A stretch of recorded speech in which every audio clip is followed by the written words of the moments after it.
Hello and welcome to today's podcast. I'm Susan Guthrie, your host, and today I have an episode that is really going to be of interest to pretty much anyone who's listening right now. I have a very special guest. His name is Ted Brooks, and he is the managing partner of Litigation-Tech, LLC. And wait till you hear what he can do for you. Because as I hear from all of you and as you're getting immersed in the world of technology, I can't tell you how many times people have said to me, well, can't you just come and help us do this in person, Susan, or beam in remotely and be our back end? And I'm like, well, that's not what I do. But let me tell you, that is what Ted does. And it's not that he started doing this just in the past, 10 months since COVID started. Ted has been providing both litigation support and legal technology services to law firms for over 20 years. I imagine that his services have maybe evolved a bit during the past 10 months, and we're going to talk about that. But first, I'd just like to say thank you, Ted, for joining us today. I know this is going to be a fascinating conversation. My pleasure. Well, glad to be here. Thank you. Yeah, so first, I want everyone to know that I found you on LinkedIn. You know, the ubiquitous LinkedIn, where I find a lot of my information, and I personally try to put out helpful information for professionals in our fields, because I know that this has been a rapid change and sometimes confusing and stressful for people. And the way I noticed you is you are constantly putting out a stream of really great content around the technology of virtual trials, virtual proceedings, all things virtual and truly helpful stuff. So first thing I want to say to everyone is go follow Ted on LinkedIn. You're going to get a great flow of daily pretty much information. But when I reached out to you and we were talking about what you do for people, I knew I had to have you on the show because this addition of legal technology to what we do as attorneys, as dispute resolution professionals, has really been a difficult shift for people. And you're there really to be able to help provide support in a myriad of different ways. So why don't we start there with what litigation tech can do for people?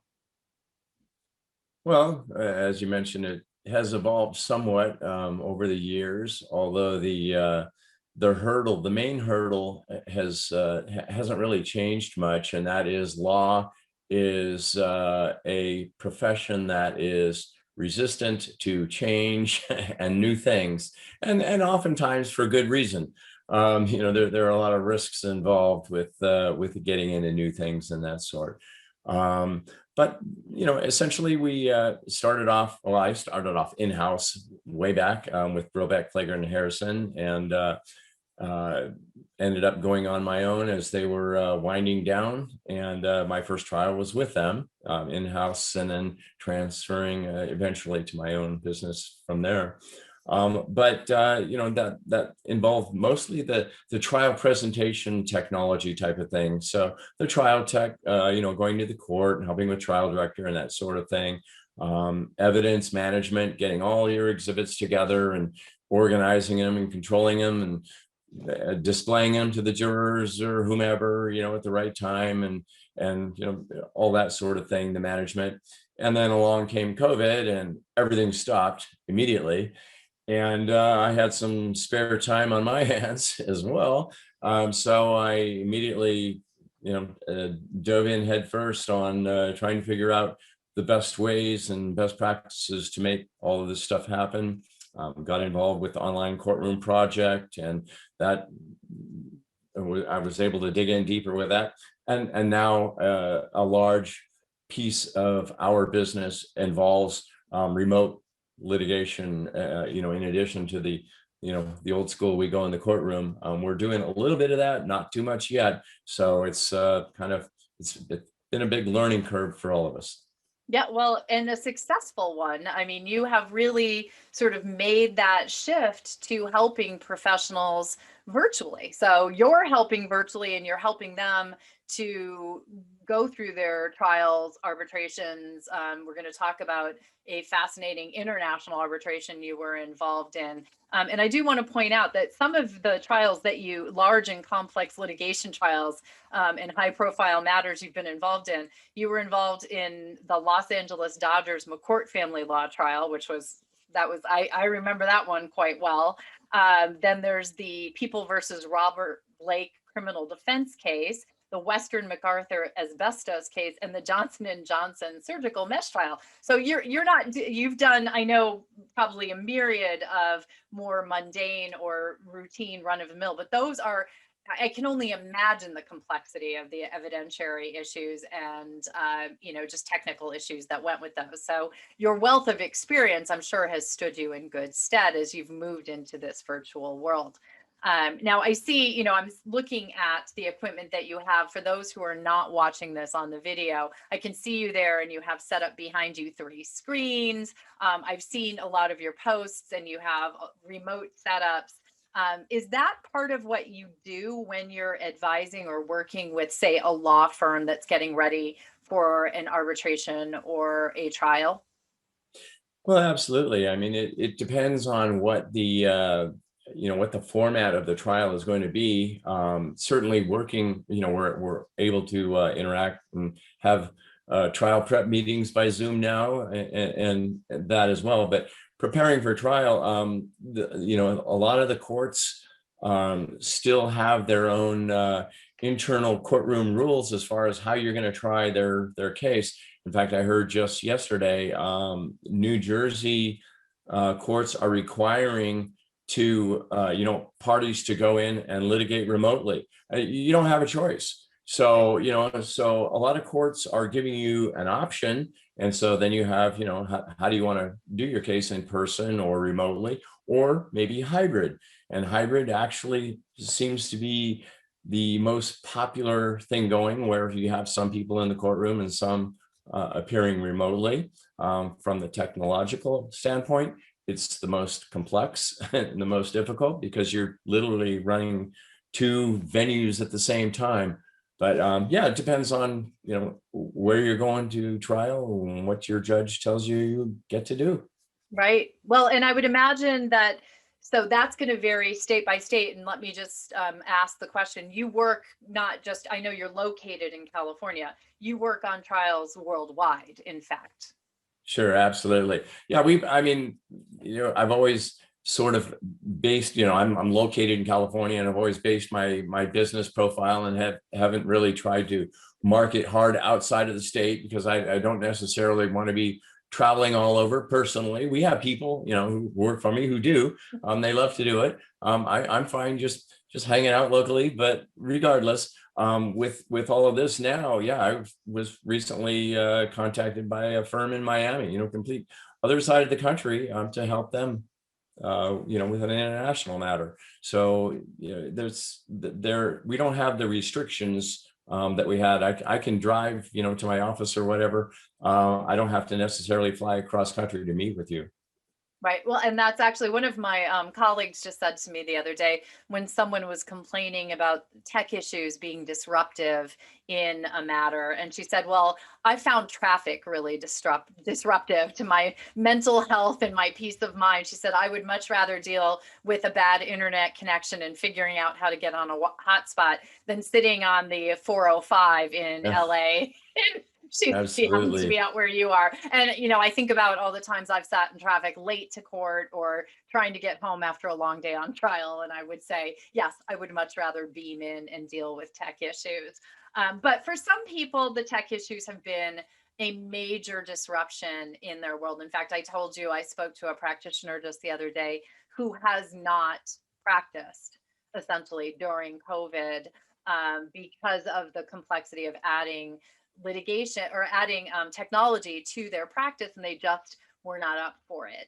And that's where I want people to understand there's assistance out there. There are people like you who could come in and help them with their setup and how they might, whether it be a mediation or an arbitration, or if they're going to trial virtually, be able to help them from the back end get that all settled. Yeah, absolutely. When we were beginning the online courtroom project, one of our members is a judge in Philadelphia, and he said, you know, that all this COVID stuff, what's going to be the real driver is going to be the pocketbook of the attorneys who are trying to hold out and wait to go back to things in normal. You know, it hasn't happened. All the predictions have been pushed by another month, another 2 months. Okay, sometime in 2021. Now, maybe not even 2021. You know, the dates get pushed further and further away. There have to be alternatives, and there are. Right. Well, and I heard that a lot in the early days. I remember being back in March and April, and I was doing these massive webinars on how to transition a mediation or practice to an online practice. And, I was getting 500-600 people at a time in those, but there would be people who would say, I'm just going to wait it out. This is, by summer, and I'm talking summer of 2020, we'll be back in our offices. And now I think people have really, most of the people I will say that I talk to now, a year into this or so, love being virtual. And I think that's going to be a driver as we move into the post-COVID world. There are going to be certainly additional drivers or additional benefits that people have working virtually that they're going to want to keep, that go way beyond social distancing. I mean, we were just talking about, not sitting in traffic or not having to fly to Miami to work with a client, or insurance companies who aren't going to want to have to fly their adjusters around for mediations, arbitrations, or trials. So I do think that we're going into a new post-COVID world where services such as yours are going to continue and in fact grow in demand, because we are now going to go into a world of what I think you just called the hybrid proceeding. And I do think that we are going to see a lot more of those, where you have some participants who are in person, and you're going to have other participants in the same proceeding that are remote. So can you talk a little bit about the complexity of that beyond just the idea that some people are beaming in remotely? I mean, it goes way beyond that from your end. Yeah, so pre-COVID, if we went into the courtroom and tried the case before the judge and the jury, what we do we would set up the courtroom, or the courtroom may have technology already there.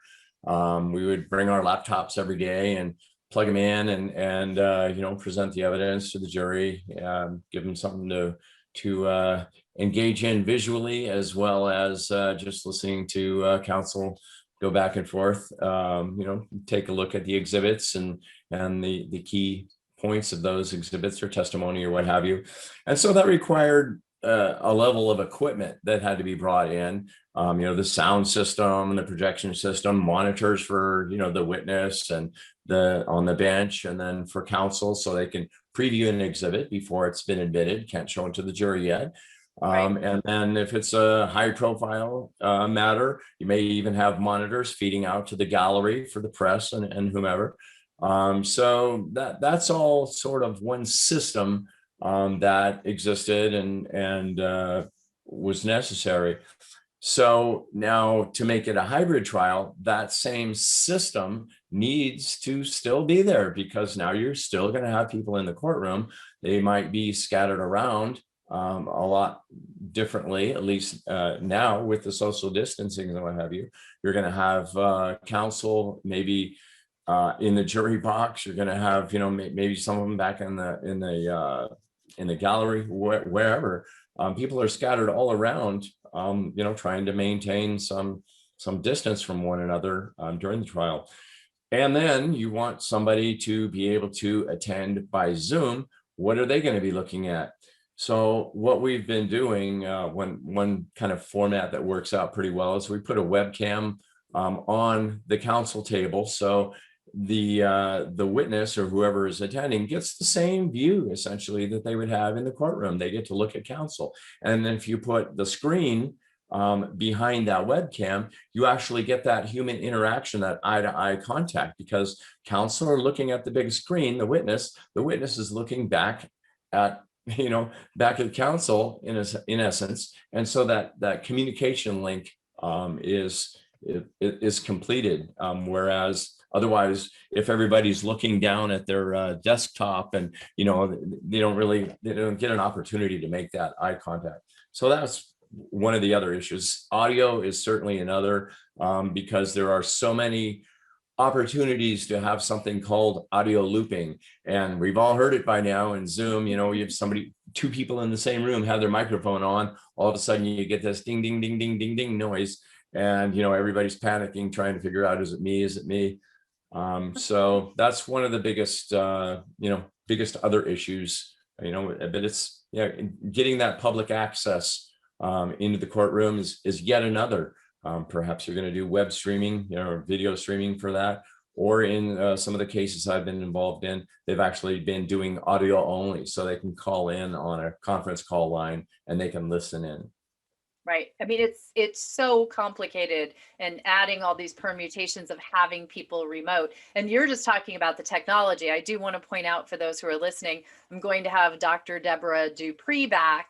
She came and did the episode on building rapport in a virtual setting. But now we're going to talk about, the psychological impact of having some of your participants in a proceeding in person and others beaming in remotely. I told you while we were prepping for this episode, I've done co-mediations where my co-mediator and the parties are present in a conference room, and I call myself the great and powerful Oz. I'm the head floating on the wall on a TV screen. And the psychological dynamic of that, if it's not set up properly, like you're talking about with the webcam and the monitor in the right place, is basically that the head on the wall gets ignored unless you're calling people's attention to you. So there's so much to this hybrid situation. But there were a few other things I wanted to talk about.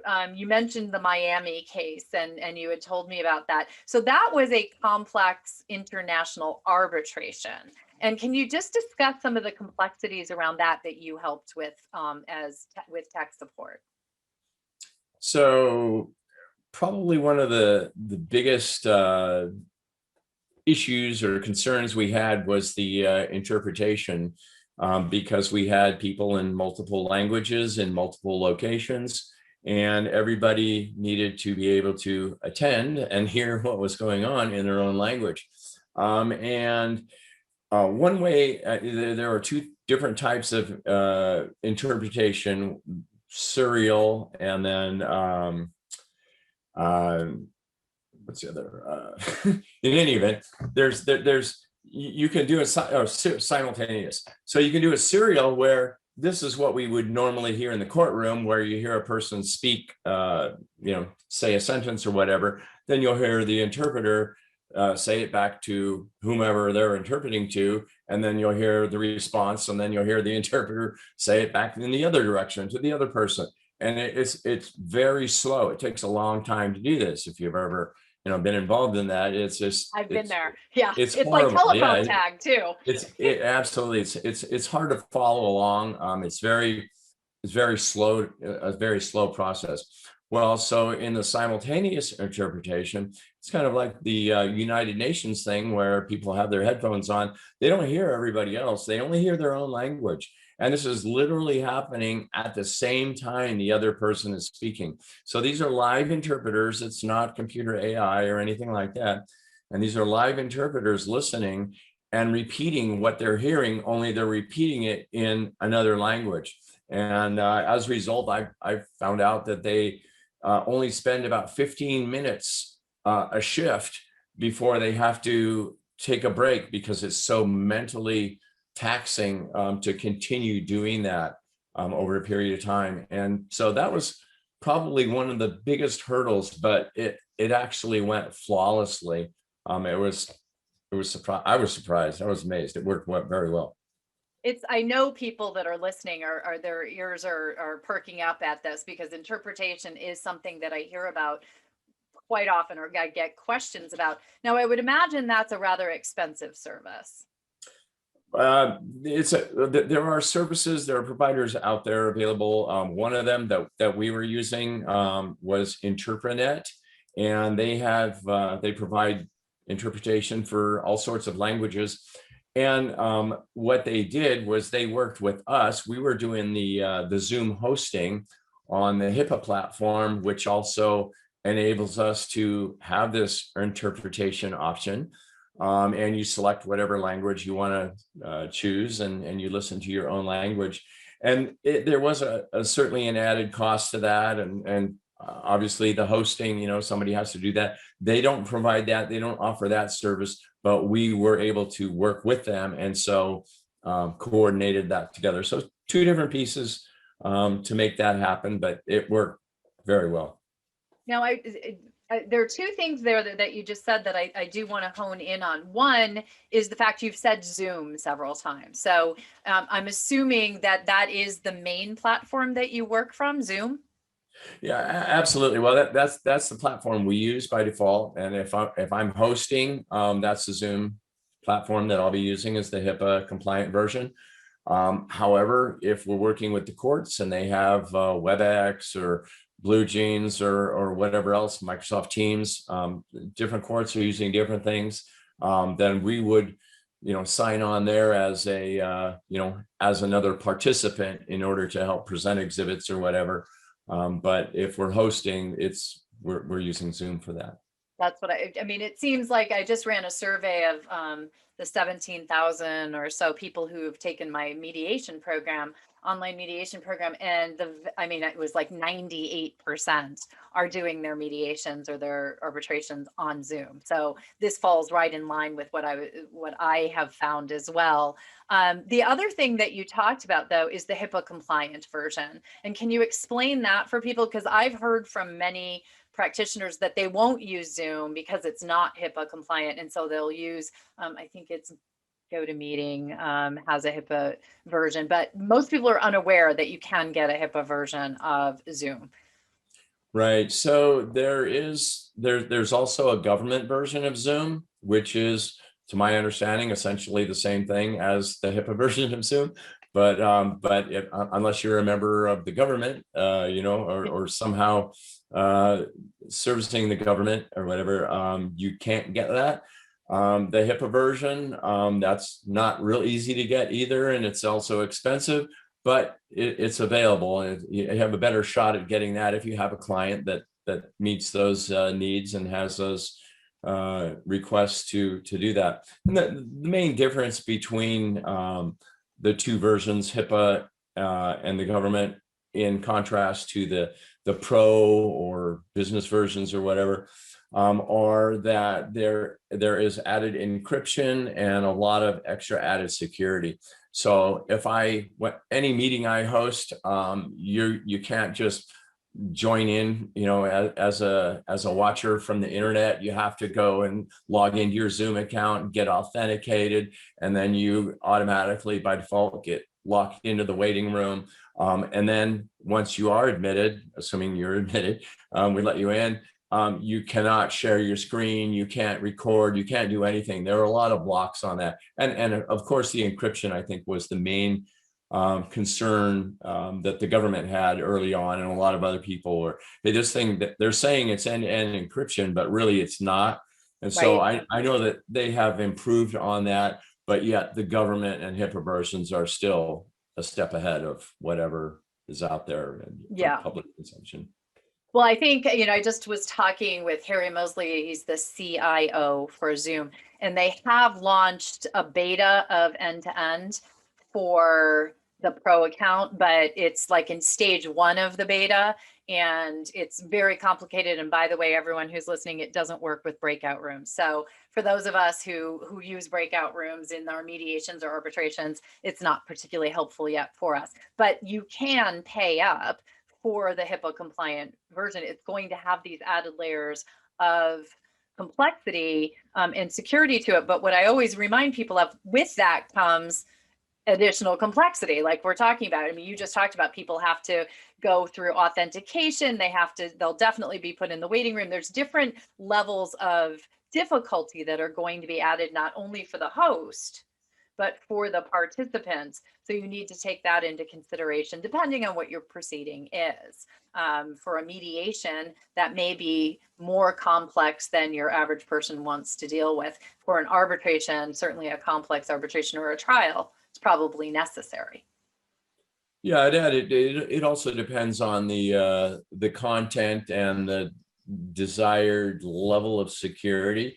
I mean, you know, if you're okay with you know, whatever you're saying, and it's not that Zoom publishes anything or you know or anything like that, but you know, the HIPAA version, at least you know that there is this added layer of security and encryption on there. So if you're dealing with trade secrets or whatever, and you want to take that extra level. I mean, the medical professions, for instance, you know, they can't cross that line, and this is one step that they're able to certify that it meets that criteria.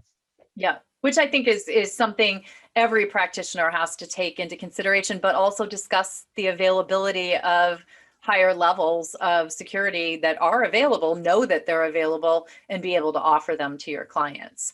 And so, you know, one of the things I was just thinking about as we were sitting here, so say someone out there is setting out to do a complex arbitration or a complex mediation, something that's going to take more than a day. We have multiple parties, they're from all over the place. They reach out to you and say, Ted, we need help. How would that look? Take us through sort of that process of what you would do for them so that by their time of their proceeding, a few months down the road, they're ready to roll. Well, that's a large question. Yeah. If we can break it down into it's sort of a simple process. Yeah. So, I mean, initially, you know, obviously Zoom meetings are kind of nice, and you can kind of get to know people. I mean, you know, we used to meet in person, you know, sit at the conference table and talk about the case and come up with ideas and this and that. That's not always an option now. It still happens to some degree, you know, with limited amounts, but in any event, kind of get a handle on what the case is all about. Obviously run conflict checks and all that before we do get involved. But then, you know, from there, getting all of the materials of the case, whether it's exhibits or depositions or that sort of thing, all added into a database that we basically take ownership and management of as we prepare for the case, assisting with graphics or, you know, whatever else might be involved in the case, and potentially assisting with some mock trial or focus group sort of thing that would replicate the format, ideally, that the trial is going to be in. If it's going to be completely remote, then ideally, if you're going to do a focus group, you do that remotely as well. Hybrid, the same thing, if you have that opportunity. Although my understanding now, a lot of focus groups facilities are not allowing any in-person contact, so that may not even be an option right now. But then as we get closer to trial, you know, basically we're helping potentially rehearse things, you know, opening statement or whatever, get all that stuff ready to go, and then the day comes and there we are. Hopefully we're all ready to make it happen. Ready to rumble. So, but a lot of what you just talked about goes back to something that I talk about a lot for, you know, even a basic mediation all the way up to doing trial practice virtually. You have to practice. I mean, you talked about doing focus groups, about practicing, about doing the setup, having everything ready to go. You know, is that built into your process with your practitioners or with your clients, that you're going to be helping people sort of prep for the big day to get ready to go? With the technology, I would say. Yeah, in theory, yes. In reality, not so much. Attorneys, I'm sure you're well aware, are generally pretty busy, and there are certainly opportunities and efforts made to at least go over some of these things and see how it looks, see how they flow.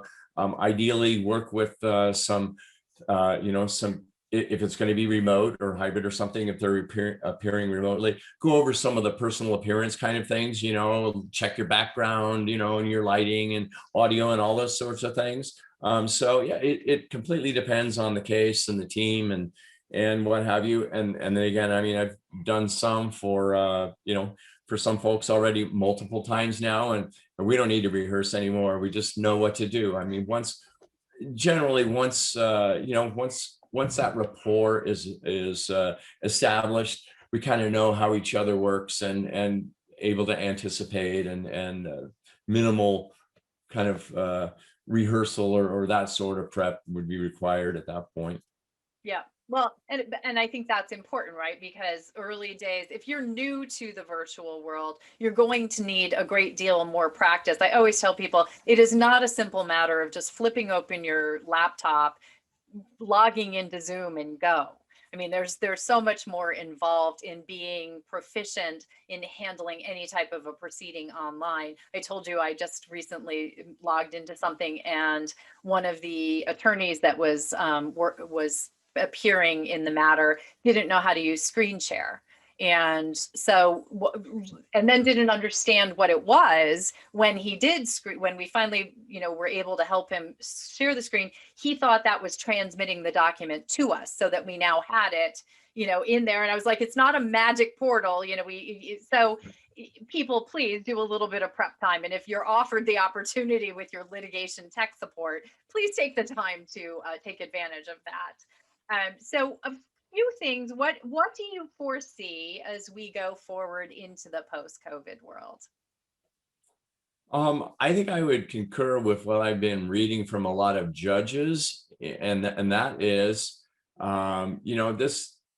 this thing has grown legs. We're going to be, it's not going to go away. The remote appearances is not just going to get flushed, as soon as we can get back into the courtrooms.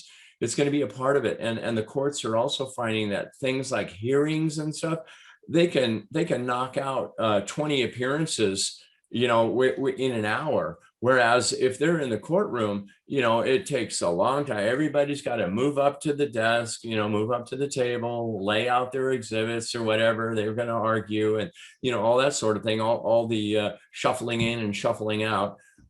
So that definitely hearings and that sort of thing. It's going to stay. I mean, I have no doubt about that. And then remote appearances, fully remote trials, maybe not so much, maybe some potentially, but remote witnesses, perhaps some remote counsel, flying, your expert in from, I'm involved in trial right now. We have, one of the parties is in Spain, and they can't fly right now if they wanted to. And so they're going to be appearing remotely by Zoom. So there are just a lot of things that are going to keep, stay in place, I believe, with the remote appearances as we go forward. Yeah, I just think we're in a new world as we move past this. The benefits, I always tell people, the benefits of working remotely or virtually go beyond social distancing. And some of those it's not always going to be appropriate, as you said. I would imagine things like jury trials in many ways will be easier if we go back to in-person proceedings. But there are a lot of benefits to everything that you just talked about. And overall, in the things, the actions that you've worked on, in the cases that you've worked on during COVID, what's the feedback you're getting from judges, from attorneys? Once they actually participate, do they like the virtual world? That's an excellent, perhaps my favorite question. I can tell you that, you read all the publications about attorneys who haven't done it, saying why they're not going to do it and why they don't want to do it and why they think it's a horrible idea, or the webinars. I mean, they're all saying the same thing. It's like, wait a minute, and then you ask nearly any attorney who has tried it, it's like, hey, it works great. I would much rather be able to see my witness or whoever face to face rather than looking at 30 feet away with a piece of cloth, and you can't see them, you can't understand them. So absolutely, it's the feedback has been great, and I'll add that the courts, a lot of the courts are taking on the technology role themselves, and facilitating and offering. In my experience, more than once now, the courts have said, well, if you want to do it, you bring it. And the short answer was yes, we wanted to do it, so we had to bring it. So we brought the entire the Zoom platform and hosted it, and the court again resoundingly has been very positive in their feedback in the experience of it, and the fact that it has gone extremely well. Yeah, it's one of my favorite aspects that practitioners from, younger practitioners who are right out of law school all the way up to, I've had a few people that I've helped transition their practices who are in their 90s. And almost universally, they love it. They have, I did that survey recently, and 100% of the participants in the survey said that they plan to continue to offer services online post-COVID, whether it be the hybrid, some in person and some online, or like me, 100% virtual. I have a lot of people who have gone to 100% virtual because they've realized it gives them the opportunity to live wherever they want to. Even if your area of licensure or practice is in, say, the snowy north, and you want to be a Florida sunbird, you can go live down there and still practice in the north. So I do think our virtual world is here. I actually just participated in a demo of a virtual reality trial where we were all wearing the little goggles. And I have to say, that's going to be an interesting new twist on what we have coming in the future. And it's not that far away. So I really appreciate, Ted, that you came on the show to talk about all of this. I think it's going to be an eye opener for so many of my listeners. How can people get in touch with you to find out more about your services? And don't forget people to go follow Ted on LinkedIn. Yeah, I would say that would be a great place to start. If you want to look me up and connect on LinkedIn, it's LinkedIn, I think litigation tech, Ted Brooks, something like that. You can find me, Ted Brooks. I'll put a link in the show notes for sure. Yeah, or my website is litigationtech.com. That have a little bit of info on there as well. Well, thank you so much. Again, everything will be in the show notes. I really appreciate your taking the time. We've been trying to get this scheduled for a while now. And I know this is going to be, especially, I can just see all the questions coming in about Interprenet. So I'll have a link to that as well in the show notes. So Ted, thanks so much. My pleasure. Really enjoyed it. Thank you.